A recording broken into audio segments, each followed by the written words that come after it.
बिस्मिल्लाहिर्रहमानिर्रहीम। अस्सलाम वालेकुम dear friends, welcome back to my YouTube channel doctor Abdullah academy. तो लास्ट लेक्चर में हमने देखा था कि जो हमारा खाना है वो कैसे मैदे में पहुंचता है और टाइम की सूरत से फिर आगे निकलता है छोटी आंत में। तो आज हमारा टॉपिक का नाम जो है वह है स्मॉल इंटेस्टाइन, यानी कि जो छोटी आंत है, जो स्मॉल इंटेस्टाइन है, उसको हम डिटेल में जरा देखते हैं। तो let's start without any wasting your time. तो सबसे पहले हम बात कर लेते हैं स्मॉल इंटेस्टाइन की। तो स्मॉल इंटेस्टाइन बहुत ज्यादा बलदार नाली है और इसकी लंबाई तकरीबन 7 मीटर होती है। अब फ्रेंड्स, यहाँ मैं आपको बताते चलूँ कि जो हमारी छोटी आंत है वो दरअसल बहुत लंबी होती है। ये तकरीबन तकरीबन आपको कह रही है कि 7 मीटर, लेकिन ये हमारे पेट में जो है ना वो कॉइल की शक्ल में होती है। जैसे वो वायर होती है ना, उसको कॉइल किया जाता है, ऐसे ही बलदार शक्ल में समेटी हुई होती है, ताकि इतनी लंबी नाली जो है वो छोटी सी हमारी जो स्पेस है, जो स्टमक है, उसमें जो है ना वो पूरी आ सके। अब फ्रेंड्स देखें, जैसे आप एक लंबी रस्सी को गोल घुमाकर या एक वायर आपको बड़ी को कॉइल करते हैं, ऐसे ही और फिर वो जो है ना वो छोटी सी जगह में आ जाती है। इसी तरह बिल्कुल ये भी जो है ना वो कॉइल होती है, बलदार नाली होती है। अब इसके तकरीबन 3 पार्ट होते हैं। अब इसके कौन कौन से पार्ट हैं? सबसे पहले आ जाता है ड्यूडिनम। ड्यूडिनम इसका पहला हिस्सा है, ये तकरीबन 25 सेंटीमीटर लंबा होता है। ठीक है फ्रेंड्स, इसके बाद ड्यूडिनम है, ये दरमियानी पार्ट है और ये तकरीबन 2.5 मीटर लंबा होता है। ये सारे के सारे आपके एमसीक्यूज है और ये जो तीनों है ना, इसके 3 हिस्से। ये बहुत इंपॉर्टेंट शॉर्ट क्वेश्चन है, मैं यहाँ पर लिख देता हूँ। ये कितने कितने मीटर लंबा होता है, ये आपके एमसीक्यूज हैं। और ये जो है ना, ये इसके कितने पार्ट हैं और उसके नाम क्या है, ये जो है ना ये शॉर्ट क्वेश्चन है। ये आपका बहुत इंपॉर्टेंट शॉर्ट क्वेश्चन है। और फ्रेंड्स, ये जो है ना ये आपके एमसीक्यूज के तौर पर पूछे जा सकते हैं, आपने इसको लाजमी ध्यान में रखना है। और इलियम आखिरी हिस्सा है और इसकी साइज कितना होता है, तकरीबन 4 मीटर लंबा होता है। ये मैं आपको इसको डायग्राम के थ्रू विजुअलाइज करवाता हूँ। देखें फ्रेंड्स, ये जरा। अब फ्रेंड्स, ये स्टमक है, मैदा है आपका, ये फिगर थी। उसके बाद यहाँ पे आपका जो दरवाजा था, इसको क्या कहते थे? Cardiac sphincter. अब इसके बाद खुराक आपकी आ गई मैदे में। अब मैदे में आने के बाद ये आपका मैदा है, मैदे में हजम होता है, जो कि हमने पढ़ लिया है। अब इसके बाद यहाँ से फिर दरवाजा है जो जिसको कहते थे पाइलोरिक स्फिंक्टर। अब यहाँ से खुराक में आ जाना है, ये है स्मॉल इंटेस्टाइन में। और जो ये सबसे पहला पार्ट है ना फ्रेंड्स, ये वाला, ये जो सबसे पहला पार्ट है, ये सारी बालदार नाली जो है ना, ये वाली सारी, इसको कहते हैं, ये सारी की सारी स्मॉल इंटेस्टाइन है। और ये जो है ना, ये बड़े वाली, ये लार्ज इंटेस्टाइन है जो इसको स्मॉल इंटेस्टाइन को कवर किया हुआ है। ये सारी की सारी लार्ज इंटेस्टाइन है। और ये जो अंदर है बालदार छोटी नालियां जो है, ये है स्मॉल इंटेस्टाइन। ये बड़ी लंबी और कॉइल की शक्ल में है, ऐसे ना कॉइल्ड है, यानी कि जैसे वो उसको, यानी कि आप समझ लें कि गोल गोल घुमाकर उसको स्पेस में, छोटी सी स्पेस में रखा गया। अब फ्रेंड्स, होता है क्या यहाँ पर, ये जो मैदे के बिल्कुल स्टार्ट में नाली शुरू होती है ना, इसको कहते हैं ड्यूडिनम।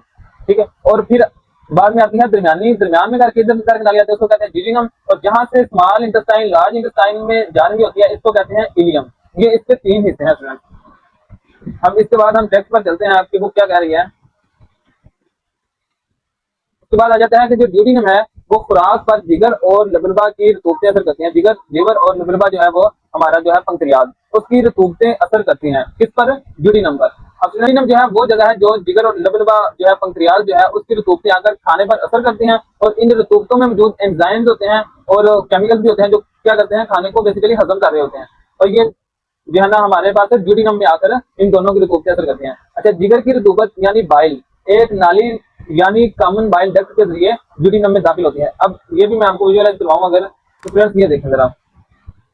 अब यहाँ पर फ्रेंड्स ये है हमारे पास जो है वो क्या है, लीवर है, ये सारे का सारा जिगर है। अच्छा जी, ये जिगर हो गया। और फ्रेंड्स यहाँ पर जो है ये हमारे पास क्या है, पंक्रियाज है। ये जो येलो कलर का है पंक्रियाज है, ये वाला, ये पंक्रियाज है हमारे पास। अच्छा, अब फ्रेंड्स होता क्या है कि खुराक जैसे मैदे से निकलकर ड्यूडिनम में आती है। यहाँ दो अहम गुदूद होते हैं जो हमारे पास, इनको क्या कहते हैं, हमारे पास जो है वो ग्लैंड होते हैं। अब ये क्या करते हैं, जिगर और लबलबा अपने केमिकल शामिल करते हैं। जिगर और लबलबा की नालियां मिलकर एक मुश्तरका नाली बनाती है, जिसे कॉमन बाइल डक्ट कहते हैं। हम देखें फ्रेंड्स, ये वाली जो नाली है ना, ये बेसिकली यहाँ से मैदा था और मैदे के बाद जो शुरू होने वाली पहली नाली थी ना, ड्यूडिनम, ये वो दिखाई गई है, ये ड्यूडिनम है। और ड्यूडिनम के अंदर जैसे ड्यूडिनम शुरू होती है ना, इसके स्टार्टिंग में ही तकरीबन जिगर भी अपने जो उसकी केमिकल्स हैं, जो उसके बेसिकली अपने एंजाइम वगैरह हैं, वो छोटी आंत में दाखिल कर रहा होता है। और उधर से जो पंक्रियाज है, जिसको उर्दू में लबलबा कहते हैं, वो भी अपने बाइल डक्ट के थ्रू ही इसी में अपने एंजाइम वगैरह या अपने केमिकल वगैरह रिलीज कर रहा होता है। क्योंकि ये दोनों की कॉमन है। ये यहाँ से इसी नाली के अंदर जो है वो, इसी नाली के अंदर जो जिगर है वो भी अपने केमिकल्स वगैरह रिलीज कर रहा होता है। और इसी नाली के अंदर ये जो पंक्रियाज है, ये जो लबलबा है, वो भी इसी नाली के थ्रू ही वो अपने जो केमिकल है वो स्मॉल इंटेस्टाइन में जो है वो भेज रहा होता है, और इसीलिए ये दोनों की मुश्तरका नाली है, दोनों की कॉमन नाली है, इसीलिए इसको कॉमन बाइल डक्ट का नाम दिया गया है।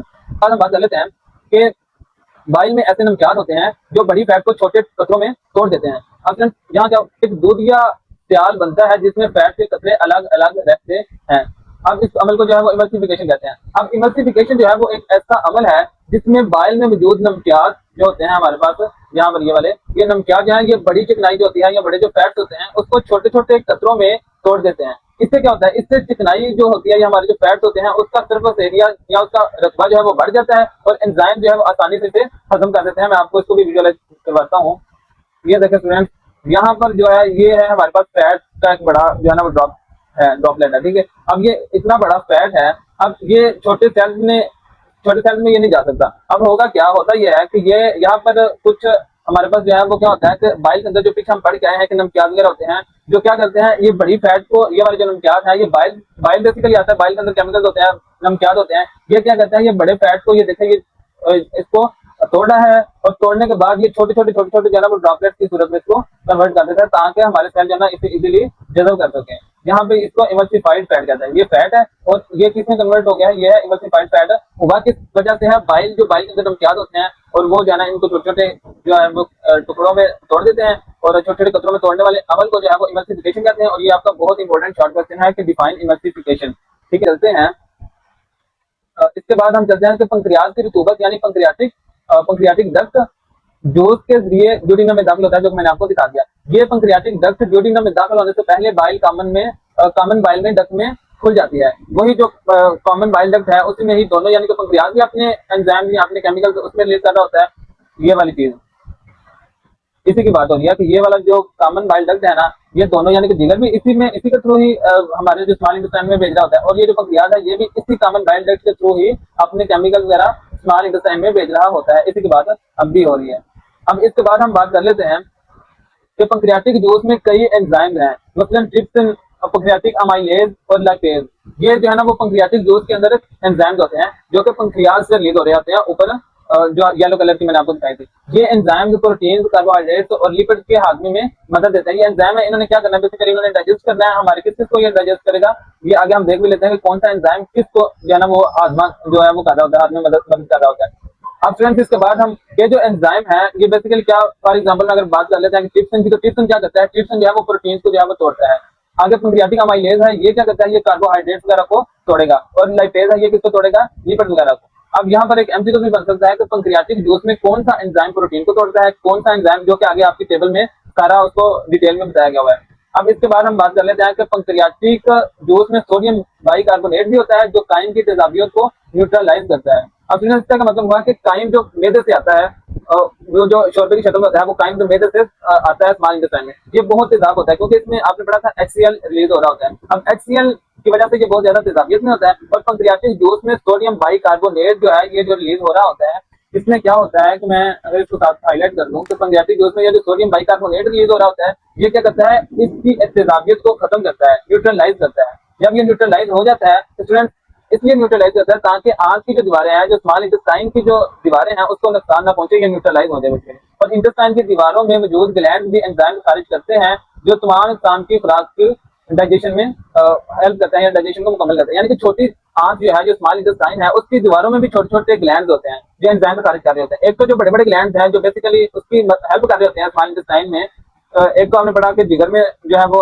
कॉमन बाइल डक्ट के थ्रू हमारे एंजाइम या केमिकल रिलीज हो रहे होते हैं। फिर आपने येलो कलर का देखा जो कि हमारे पास था पैंक्रियाज था, जिसे लबलबा कहते हैं तुम्हें, वो भी अपने केमिकल या एंजाइम जो है वो स्मॉल इंटेस्टाइन में भेज रहा होता है। ये दो थे, और एक इसके बाद था कि हमारे जो स्मॉल इंटेस्टाइन है, जो हमारी छोटी आंत है, इसमें भी छोटे छोटे ग्लैंड होते हैं जो कि एंजाइम को खारिज कर रहे होते हैं, और ये एंजाइम खाने के हाजमे को मुकम्मल डाइजेशन करते हैं। अब फ्रेंड्स यहाँ पर ये आपको सारा दिखाया गया जो कि मैंने आपको साथ साथ दिखाता रहा हूँ, और ये जो है ना ये बढ़िया जो लार्ज इंटेस्टाइन का पार्ट है ये आपको मैं आगे दिखा दूंगा। बाकी ये जो सारी है जो आपने अच्छे से इसको भी एक दफा देख लेना। इसके बाद हम बात कर लेते हैं कि जो आपका छोटा सा टेबल है इसमें शॉर्ट क्वेश्चन आ सकता है, इंपॉर्टेंट नहीं है, लेकिन आपने इसको अच्छे से देख लेना है, कॉन्सेप्ट ले लेना है कि बाइल में रंगदार मादे जो हैं उसमें भी बाइल में रंगदार मादे भी शामिल होते हैं जो जिगर में रेड ब्लड सेल्स के टूटने से बनते हैं। ये रंगदार मादे फुजला के जरिए जिस्म से खारिज कर दिया जाता है। अब इसका क्या मतलब हुआ, इसका मतलब है कि बाइल जो कि हमारे पास लीवर से आ रहा होता है, इसमें रंगदार जो है वो मादे होते हैं जो जिगर में रेड ब्लड सेल्स जो है उसके टूटने से बनते हैं, और ये हमारे एमसीक्यू क्या सकता है कि बाइल में जो रंगदार धागे होते हैं वो कहाँ से आते हैं, वो जिगर में रेड ब्लड सेल्स के टूटने से बनते हैं। और फिर ये जो है ना वो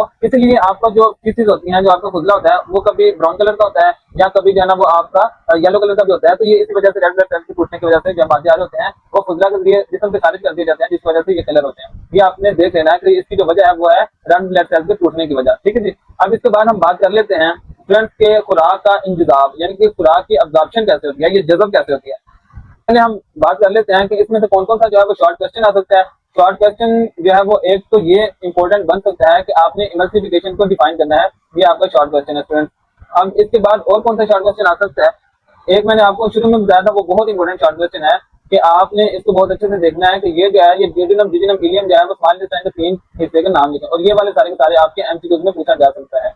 ये बहुत इंपॉर्टेंट शॉर्ट क्वेश्चन है स्टूडेंट, इसको आपने अच्छे से देखना है। और इसके बाद जो है इमल्सिफिकेशन वाला भी बहुत इंपॉर्टेंट शॉर्ट क्वेश्चन है, वो भी आपने अच्छे से देखना है। बाकी इसमें कोई इतने ज्यादा कोई इंपॉर्टेंट शॉर्ट क्वेश्चन नहीं बन सकता स्टूडेंट।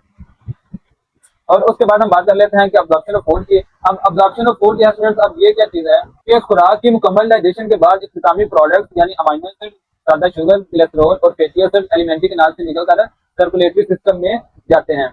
अब इसका क्या मतलब हुआ, इसका मतलब यह है कि जब हमारी जो छोटी आंत है उसमें खाना मुकम्मल तौर पर डाइजेस्ट हो जाता है, हजम हो जाता है, तो ये छोटे मालिक्यूल्स में बदल जाता है। अब जैसे प्रोटीन है वो अमाइनो एसिड में बदल जाती है, जो हमारे पास कार्बोहाइड्रेट्स हैं वो सादा शुगर में बदल जाते हैं, और जो है वो उसके बाद हम बात कर ले फैटी एसिड जो है वो फैट से जो है वो बदल जाते हैं। अब यहाँ से जो छोटे मालिक्यूल्स हैं वो एलिमेंट्री कैनाल से, जो मैंने आपको फर्स्ट लेक्चर में दिखाई थी, एलिमेंट्री कैनाल से निकलकर जो है वो सर्कुलेटरी सिस्टम में जाते हैं। ये कैसे जाते हैं आगे मैं आपको दिखाऊंगा कि स्मॉल इंटेस्टाइन की अंदरूनी दीवारें बहुत तयदार होती हैं। मैं आपको इसको विजुअलाइज करवा देता हूँ। अब फ्रेंड्स यहाँ पर ये देखें कि ये जो आपकी स्मॉल इंटेस्टाइन है बेसिकली ये वाली, और ये जो स्मॉल इंटेस्टाइन है इसकी ये जो अंदरूनी दीवार आप देख रहे हैं ये बेसिकली अंदरूनी पार्ट आपको दिखाया जा रहा है। अब ये अंदरूनी दीवारें बहुत तयदार हैं, ये सारी की सारी तहें बनी हुई हैं। अब ये तहें हैं, इन पर जो है ना वो लाखों मतलब बहुत ज्यादा छोटे छोटे जो है ना वो फिंगर टाइप आपकी उबार होते हैं। ये वाले ये देखें, ये फिंगर टाइप जो है उबार है, और जो है ना वो फ्लैट होती है, इसका सरफेस एरिया बहुत कम होता था। अब ये इसके अंदर जो विलाइट है वो इसका सरफेस एरिया बढ़ाते हैं। आप देखेंगे एक फिंगर को यहाँ पर दिखाया गया है, एक देखें कि ये ब्लड वेजल्स हैं, ठीक है, और ब्लड वेजल्स यहाँ से जो खुराक है वो अब्जॉर्ब हो रही है। यहाँ से अब स्मॉल इंटेस्टाइन में जो खुराक आ रही थी, अब उसने इस जो विलाई के अंदर कैसे एब्जॉर्प्शन होनी है, ये जो छोटे छोटे मॉलिक्यूल्स जो कन्वर्ट हो जाते हैं, जो डाइजेस्ट होकर आ रहे हैं, अब इन्होंने ये स्मॉल इंटेस्टाइन से ब्लड वेजल्स में चले जाना है। ये सारे के सारे जो केमिकल्स हैं ये ब्लड वेजल्स में जा रहे हैं। ठीक है, एक तो ये ब्लड वेजल्स में चले जाते हैं, दूसरे नंबर पर यहाँ पे जो है ना वो लिम्फ वेजल्स होते हैं, ये वाले ये लिम्फ वेजल्स हैं। अब यहाँ से यहाँ भी जाएंगे। ठीक है, अब ये दोनों हिस्से जो है हम इसको पढ़ लेते हैं कि खुराक की मुकम्मल डाइजेशन के बाद इंतजाम का मरहला आता है, जज़ब होने का मरहला आता है। छोटी आंत की दीवारों पर विलाई होते हैं, जो कि ये एक विलाई मैंने आपको दिखाई हुई है, जो जज़ब का सती रकबा है वो बढ़ाते हैं। अब विलाई के अंदर ब्लड कैपिलरीज होती हैं, ये वाली जो रेड और ब्लू कलर की हैं, और लिम्फ वेजल्स ये जो है एक बड़ी वाली जो दरमियान में लिम्फ वेजल्स होती हैं जो ग़िज़ाई अज्जा को जज़ब करती हैं फ्रेंड्स। अब इसके बाद होता है कि आप बुक से ही देख लेते हैं हम कि लाखों लाखों उंगली नुमा जो है ना वो उबार होते हैं, जिन्हें विलाई कहते हैं। बाहर जो है एक को विलस कहते हैं, बल्कि वो सारे के सारे को जमा करके विलाई कहेंगे और एक को विलस कहते हैं। अब ये तहें और इन पर मौजूद विलाई खुराक के इंतजाम के लिए बड़ा सती रकबा जो है ना वो बढ़ाते हैं। जैसे मैंने आपको बताया, खुराक के मालिक्यूल इन सतह से डिफ्यूजन और एक्टिव ट्रांसपोर्ट के जरिए जो है वो जज़ब होते हैं। कहाँ से?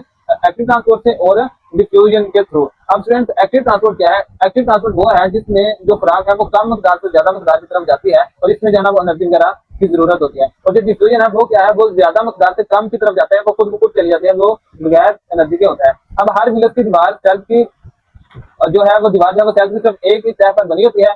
विलस के अंदर ब्लड कैपिलरीज और एक लिम्फ वेसल यानी लैक्टिल होते हैं, जो मैंने आपको दिखाया भी कि विलस के अंदर ब्लड कैपिलरीज थे जो कि रेड ब्लू कलर के थे, और दरमियान में एक लिम्फ वेसल यानी लैक्टिल होती है। अब स्टूडेंट्स देखें कि हर विलस की दीवार जो है ना वो सिर्फ एक सेल की बनी होती है, ताकि जो ग़िज़ाई अज्जा हैं जो छोटे छोटे मॉलिक्यूल्स पर मुश्तमिल हो गए हैं वो आसानी से गुजर सके। अब विलस के अंदर दो चीजें हैं, एक तो ब्लड कैपिलरीज हैं छोटे छोटे जो खून की नालियां, और एक लिम्फ है। बेसिकली लिम्फ जो है ना वो सफाई वाला पानी है, जो सफाई का पानी है, जो है वो आपका जो फुजला टाइप होता है या जो आपके कूड़ा क्रिकेट होता है उसको जो है इकट्ठा कर रहा होता है, ये जो है। और इसमें फिर जो है ना वो इसका रोल उसमें भी है, इम्यूनिटी में इसका बड़ा रोल है कि ये इम्यून सिस्टम को स्ट्रॉन्ग करता है। वो हम अभी इसका कोई कॉन्सेप्ट नहीं है यहाँ पर। अच्छा जी, उसके बाद हम बात कर लेते हैं कि स्मॉल इंटेस्टाइन में मौजूद कोलेस्ट्रॉल और फैटी एसिड विलाई के लैक्टिल में दाखिल होते हैं। अब स्टूडेंट देखें कि जो छोटे छोटे मोलेक्यूल्स होते हैं ना वो तो सीधा ही जो है वो ब्लड वेसल जो खून की नालियां उसमें चली जाते हैं, लेकिन जो कुछ बड़े मॉलिक्यूल्स भी रह जाते हैं जैसे कोलेस्ट्रॉल और फैटी एसिड, जो बड़े बड़े मॉलिक्यूल छोटे जो है वो तो ब्लड वेसल में चले जाएंगे। अब जो कोलेस्ट्रॉल है और जो फैटी एसिड है वो स्टूडेंट्स विलाई के लैक्टिल में दाखिल होते हैं, जो कि दरमियान वाली थी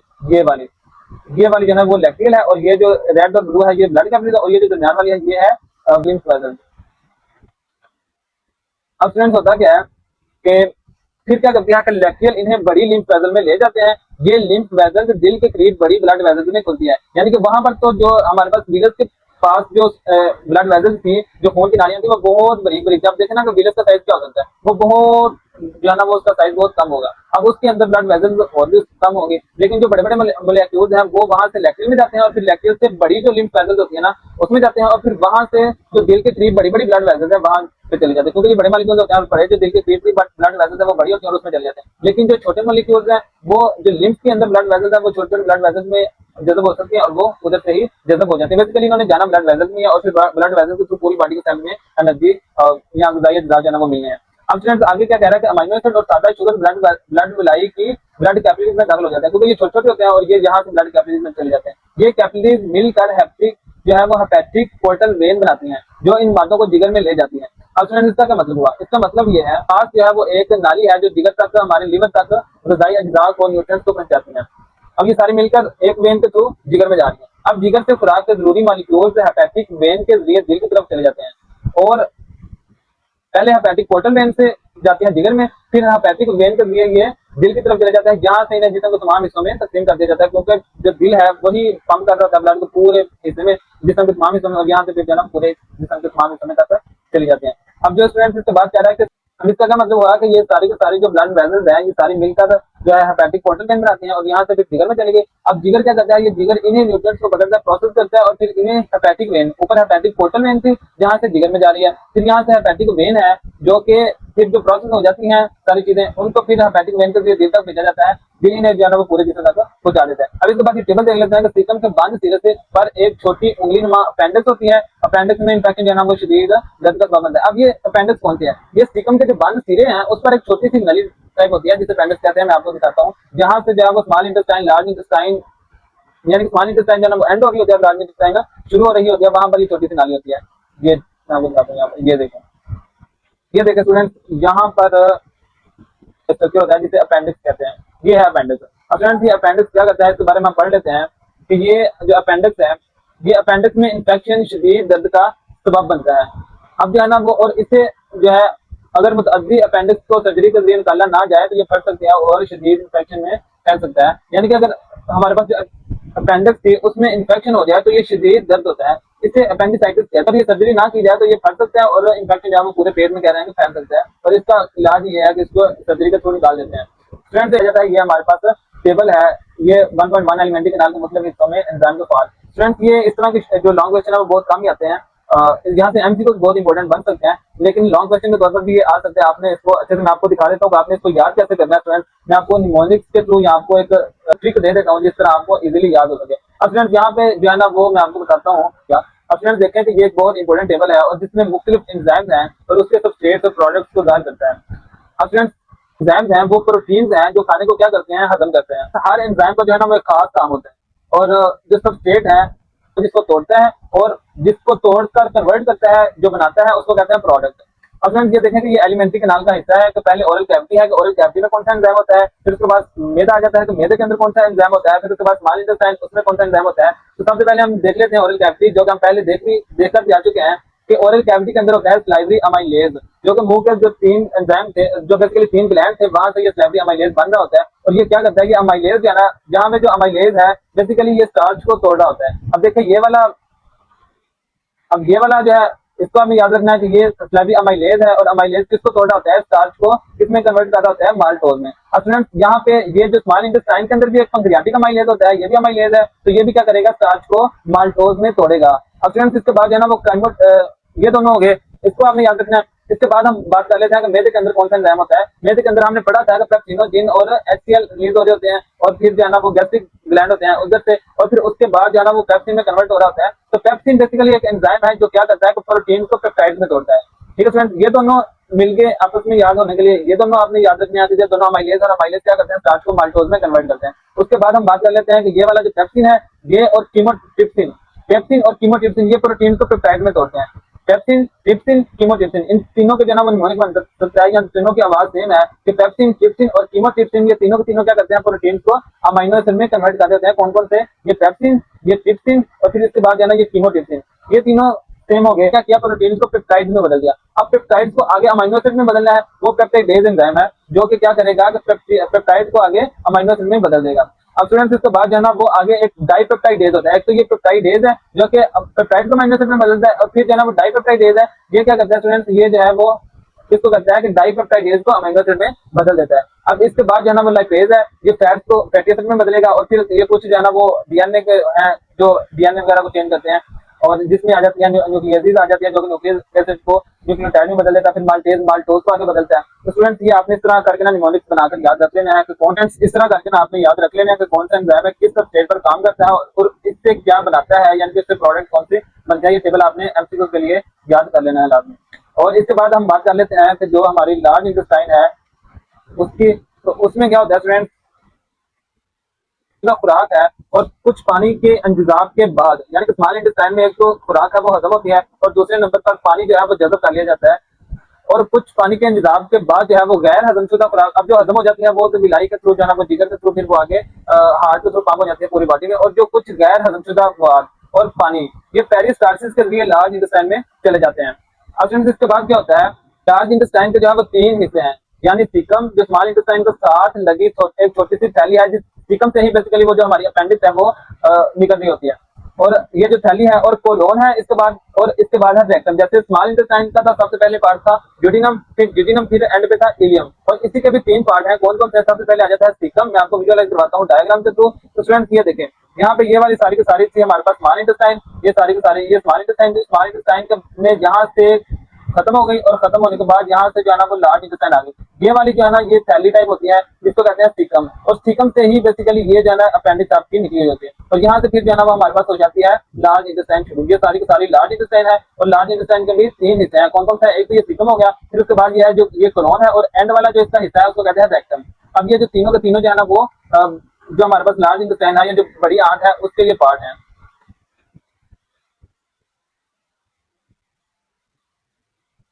उसके बाद हम बात कर लेते हैं कि इंटेस्टाइन से ज्यादातर बकिया पानी खून में जज़ब होता है। अब देखें जो पानी है ना वो चाहिए होती है बॉडी को, अब बॉडी ज्यादा से ज्यादा पानी को जो है ना वो वापस जज़ब कर लेते हैं। अब लार्ज इंटेस्टाइन में आने के बाद फिर यहाँ पर भी जो ज्यादातर पानी है ना वो खून में जज़ब होता है। इसकी वजह से बचने वाला मवाद जो है वो निस्बतन ठोस शक्ल इख्तियार कर लेता है, क्योंकि पानी जो है वो तो जज़ब होता जा रहा था, पीछे जज़ब हो गया। अब जो आगे आगे जैसे जैसे लार्ज इंटेस्टाइन में आ गया कि जो फूड है वो जो गैर हजमशुदा खुराक है वो आ रही है, तो टाइम जो है वो तो शोरबे टाइप कर था। अब शोरबे से जैसे जैसे पानी निकलता जा रहा है वो एक ठोस शक्ल या वो इख्तियार कर लेता है। इसे क्या कहते हैं? फुजला कहते हैं। अब जो इसमें खुराक का डाइजेस्ट ना होने वाला हिस्सा बहुत से बैक्टीरिया, जो कि बैक्टीरिया कहाँ से स्मॉल इंटेस्टाइन से भी थे, और उसके बाद जो है ना वो हमारे पास वो जो अपेंडिक्स था वहां पे भी बैक्टीरिया थे, और ये वाले सारे बैक्टीरिया जो है ना वो ये भी बेसिकली डाइजेस्ट ही कर रहे होते हैं खुराक को। तो ये बहुत सारे बैक्टीरिया इसमें जो आगे जो यानी कि ठोस चक्र होती है उसमें ये चीजें होती है, एलिमेंट्री कैनाल के टूटे हुए सेल्स बाइल पिगमेंट्स, जिसकी वजह से वो हमारी फीसिस का कलर भी चेंज होता है, जैसे मैंने आपको बताया, और पानी होता है। ये सारे के सारे जो है ना वो हमारे पास एक फुजला टाइप होता है। और फिर इसके बाद जो है ना फुजले को कुछ वक्त के लिए रेक्टिंग में जखीरा किया जाता है। इजेक्शन के दौरान फुजले को एनएस के जरिए जिसम से बाहर निकाला जाता है। एंड पे आ जाती है एनएस, और एनएस के थ्रू हमारा जो फुजला होता है, हमारी जो फीसिस होती है वो बॉडी से बाहर निकल जाती है, और इस प्रोसेस को क्या कहते हैं? इजेक्शन कहते हैं। तो स्टूडेंट्स यहाँ तक था हमारा आज का टॉपिक। ऑल्सो आपको अच्छे से समझ आ गया होगा। अगर कोई भी चीज आपको समझ नहीं आई, कोई क्वेश्चन आपका माइंड में रेज हो रहा है, तो आप काइंडली ड्रॉप कर दे कमेंट सेक्शन में। मैं इंशाल्लाह आपको पूरी कोशिश करूंगा आपको रिस्पॉन्स दिया जाए। और आज के लिए इतना ही, मिलते हैं इंशाल्लाह नेक्स्ट वीडियो में। नेक्स्ट लेक्चर में हम देखेंगे रोल ऑफ लीवर, जो कि बहुत इंपॉर्टेंट आपका लॉन्ग क्वेश्चन बन सकता है। आपको बताएंगे कैसे ये पूछा जा सकता है नेक्स्ट वीडियो में। तो अभी तक आपने अपना चैनल सब्सक्राइब नहीं किया तो लाजमी अपना चैनल सब्सक्राइब करें, अपने दोस्तों के साथ, अपने क्लास वालों के साथ लाजमी शेयर करें, और जितना हो सके इसको फैलाएं। ओके, मिलते हैं इंशाल्लाह नेक्स्ट वीडियो में। अल्लाह हाफिज़।